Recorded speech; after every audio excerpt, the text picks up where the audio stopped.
dernière ligne droite pour Nadine Morano avant le premier tour des législatives. Cette fervente alliée de Nicolas Sarkozy tracte sans relâche pour une élection qui s'annonce serrée. L'ancienne ministre est sous la menace d'une triangulaire avec le Front National qui pourrait lui être fatale. Mais Nadine Morano s'affiche sereine. Mais je ne crains aucun candidat, ce n'est pas mon sujet. Mon sujet, c'est de parler aux habitants de ce territoire et de leur dire vous avez besoin d'avoir un député qui va vous représenter tant à la fois au niveau national parce qu'il est l'élu de la nation et en même temps un député qui connaisse votre territoire. Dans la 5e circonscription de Meurthe et Moselle, le Front National a totalisé 24% des voix au premier tour de la présidentielle.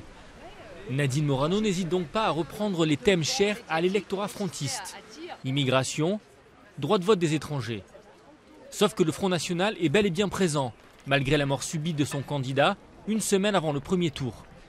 C'est son suppléant qui a repris le flambeau, bien décidé à surfer sur la vague Marine Le Pen. Marine, elle veut faire un grand rassemblement, elle rassemble les gens de gauche, les républicains, l'extrême gauche aussi. Tous ces gens-là peuvent nous rassembler. Les gens de l'UMP déçus aussi, parce qu'il faut aussi penser à ces gens-là. À gauche, le candidat est en novice, mais possède un bon ancrage.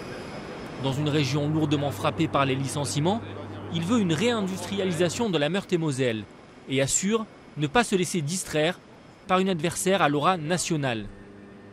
J'ai milité avant elle, je militerai après elle et je refuse d'être en permanence de commenter ce qu'est son style et ses choix politiques. D'autres le font et le font abondamment à l'échelle nationale. J'essaie de me concentrer sur notre expérience, nos convictions, le mouvement autour de la gauche et du centre.